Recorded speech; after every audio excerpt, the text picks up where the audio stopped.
Hi guys, welcome to another episode of Rave with Mara podcast. On the show today, we're talking about TMC episode 11 and 12 that just got out. We'll also be talking about Tinubu dashing out money, and we have a topic, and that topic is relationship and time. So yeah, stay with me as we go on a short break.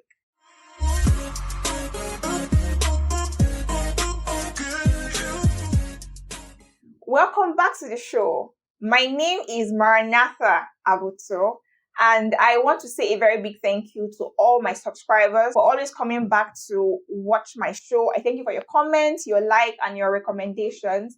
And this is also an avenue for me to tell you to hit that notification bell if you haven't done that, so that when I post new videos, you don't have to search for it. It just comes up into your feed. So yes, please, if you haven't subscribed, hit that subscription button. And also, please like and always comment. Now, let's start with the top on the list, which is TMC. Hey, God.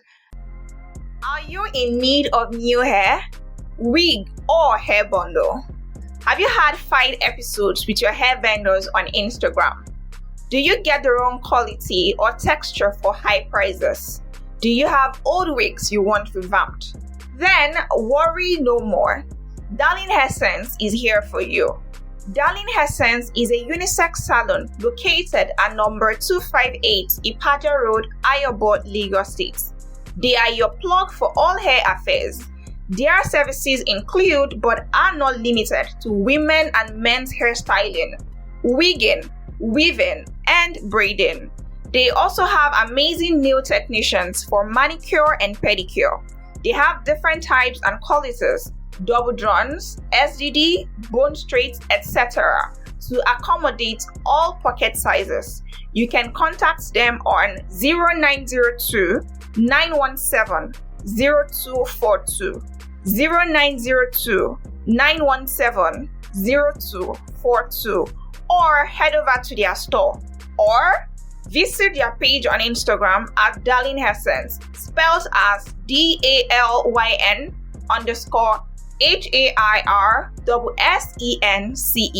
to place your orders. They deliver nationwide, and all orders takes 3 to 4 days to ship. Darling Essence, one store to all your hair plug affairs. After last week, I got a lot of texts from some of you guys, and I think that we have a common theme, which is that most of us don't like Lola.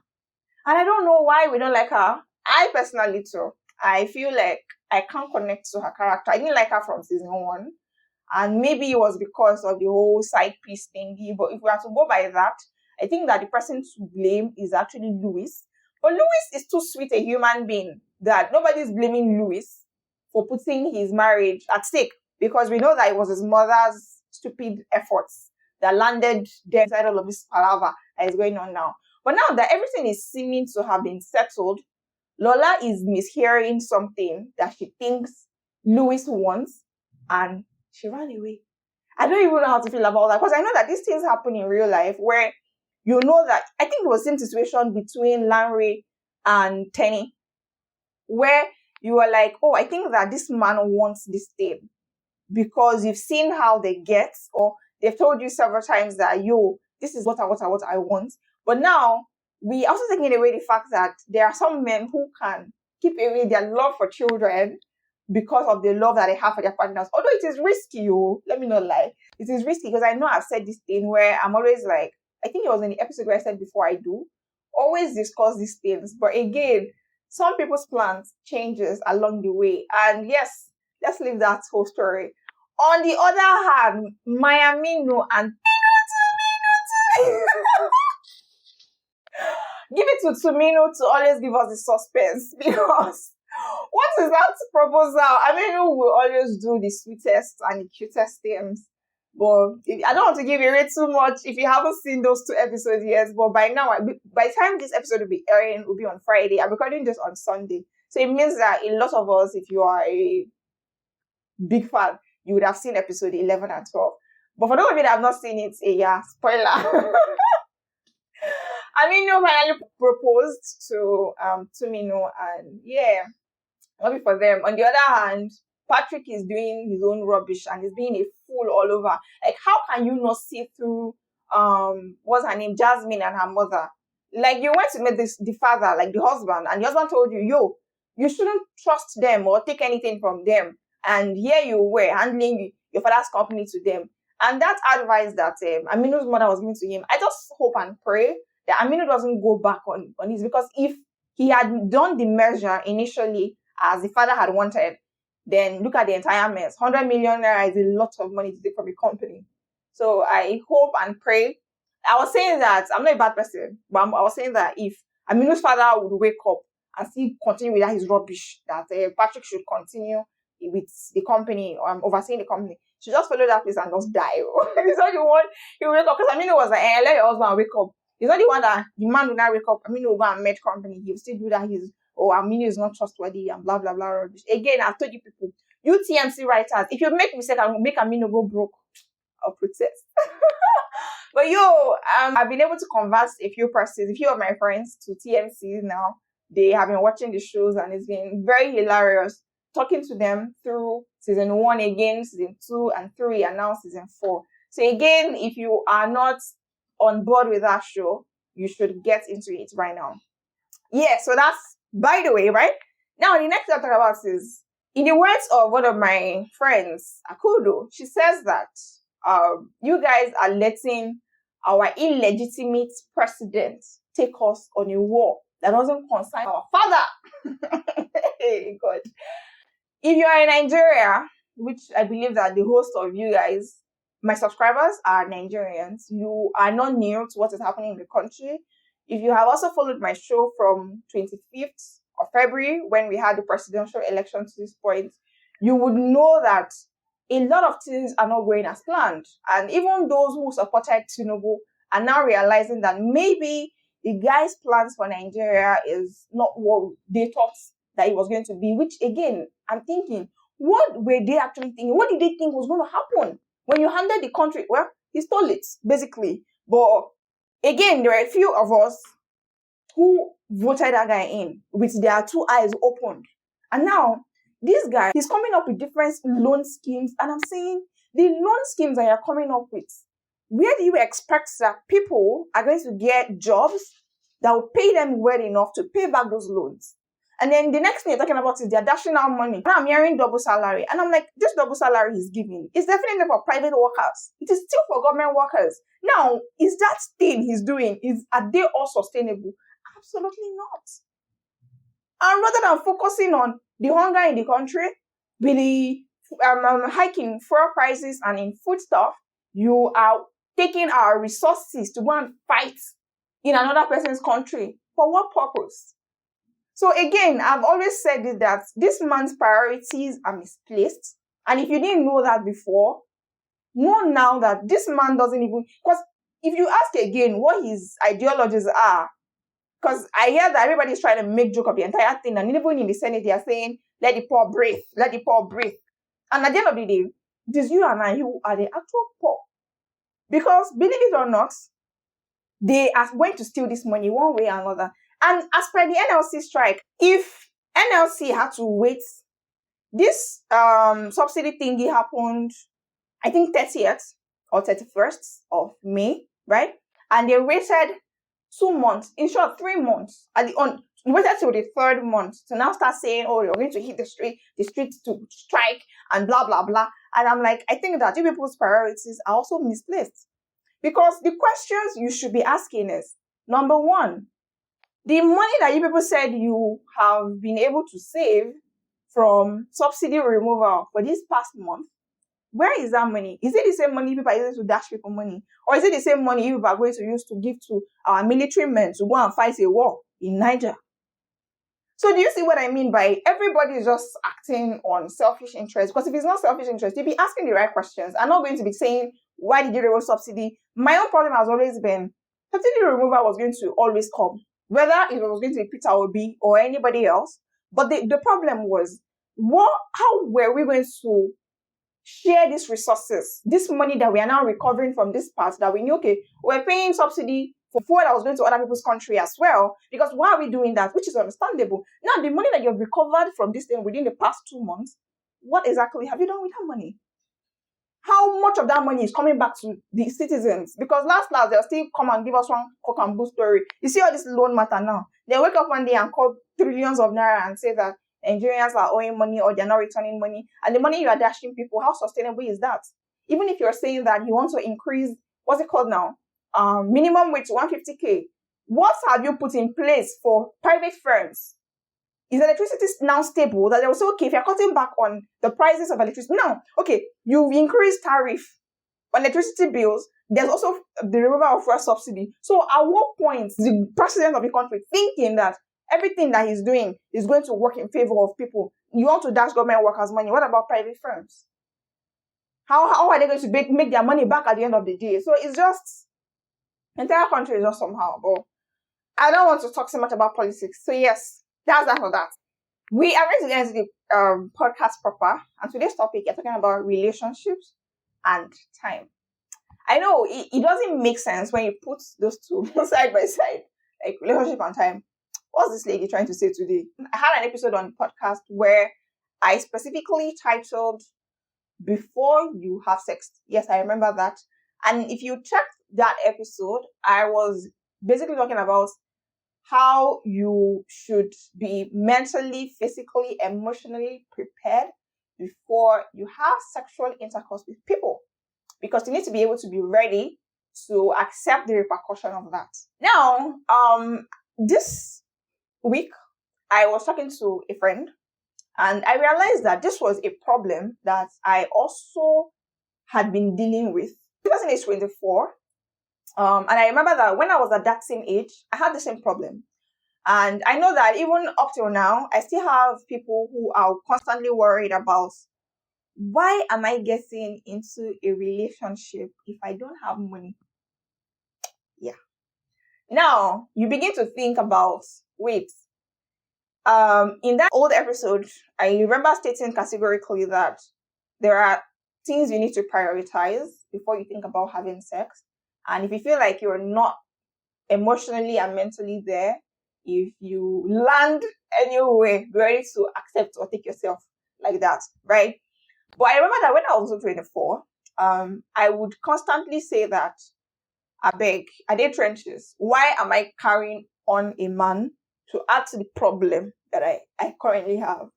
Which, again, I don't blame anybody, because even now, I'm at a point in my life where I'm of the opinion that if you are in a relationship or going into a relationship and your life right now, you're currently stressed, you are constantly worried about the future.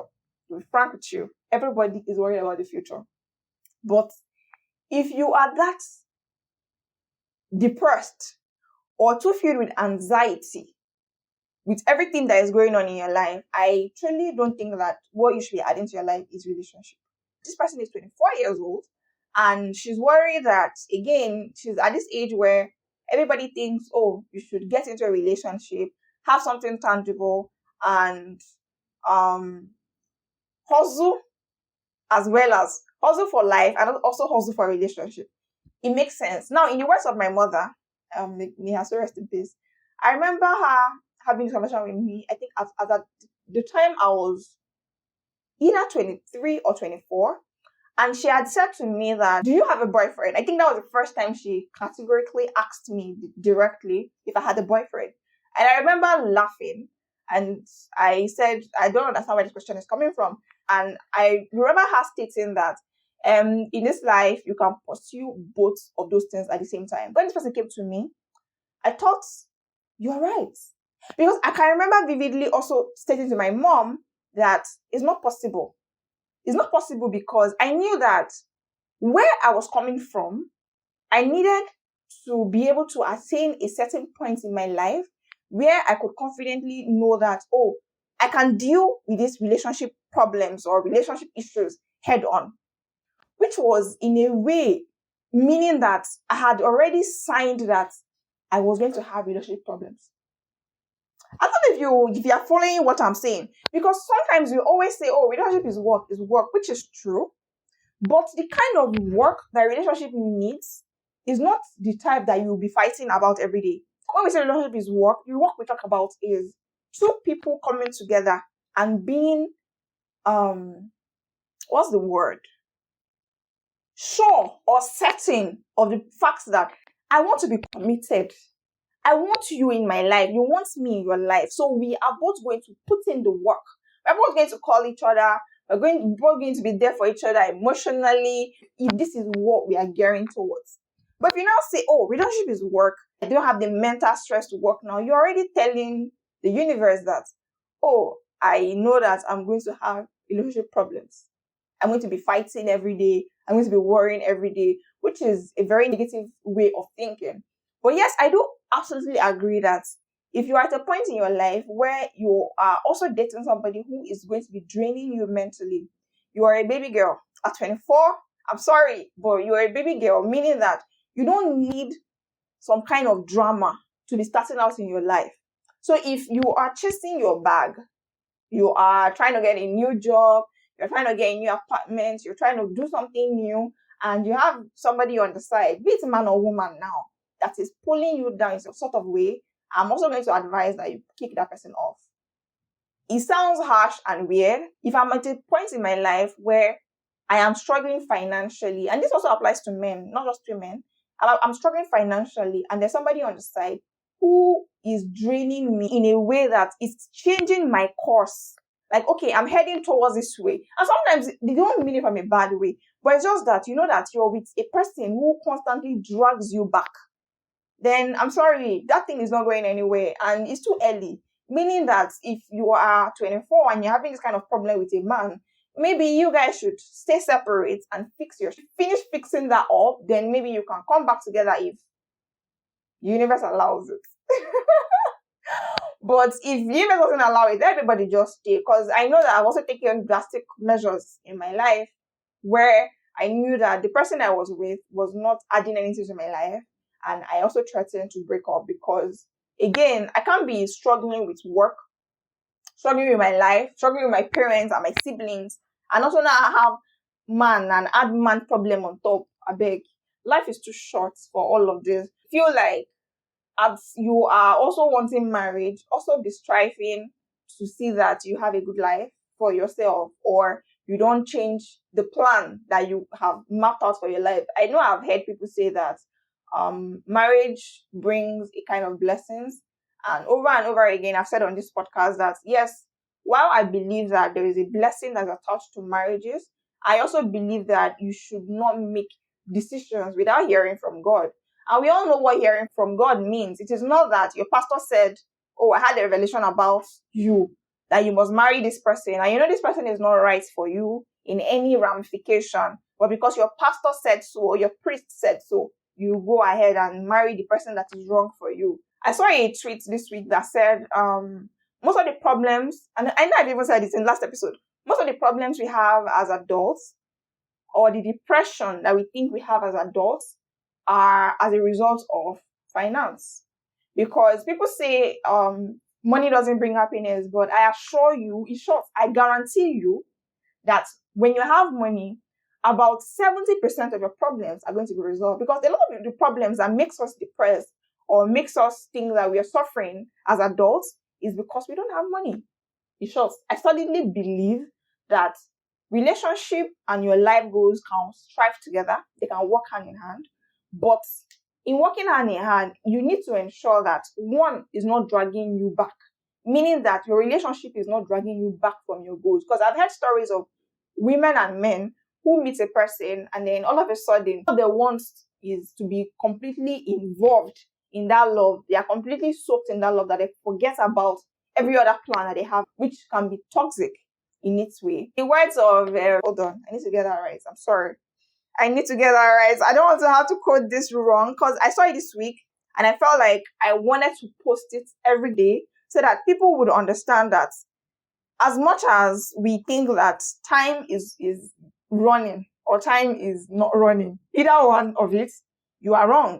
Because whether you move in your relationship, struggle or journey, or you don't, time they go.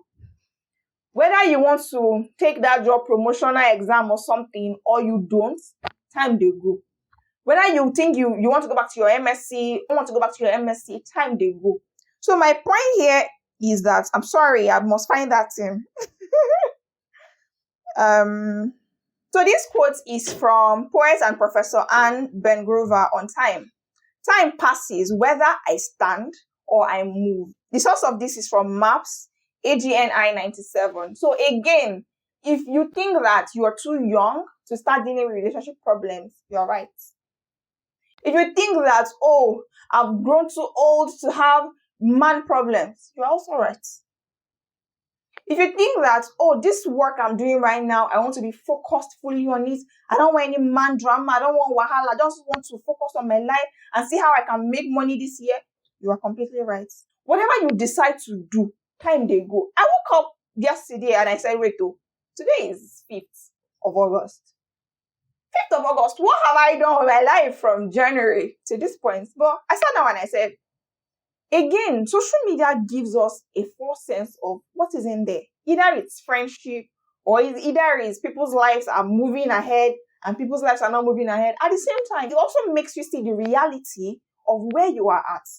Because as much as you would say, let me wait until time they go. Either one you do, time they go. Over time they go doesn't actually mean that you should get into a toxic relationship. Again, I said it.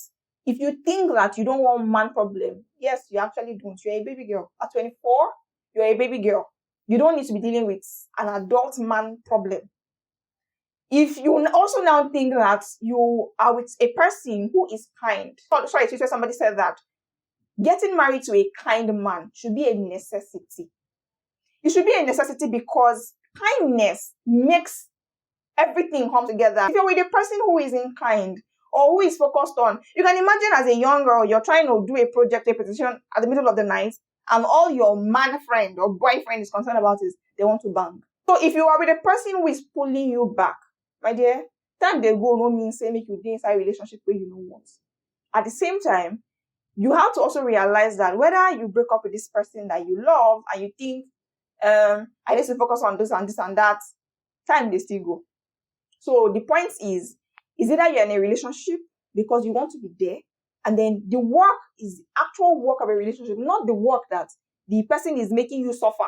They are side chicks all around. They are texting other people. They are doing all those they are hitting you, or they are insulting you, or pulling you down, or making you quit your job and all that nonsense. Please, not that type. You're with a kind man, a kind person who genuinely wants you to succeed. I don't think that you should break up with that person because you want to be focused on something. But if you're with a person who you tell, oh, I want to travel out for something that concerns work or my advancement in my professional life or my career, and the man tells you, oh, no, you can't leave me because we are together, I'm going to break up and move. So that's what I meant by relationship and time. Relationship and time, money and time, all of these things, time they move. Again, I'm going to read it in case you're not hearing me. Time passes whether I stand or move. So either way, move. I've come to realize that both can thrive. Relationship can thrive, career can thrive, your life can thrive.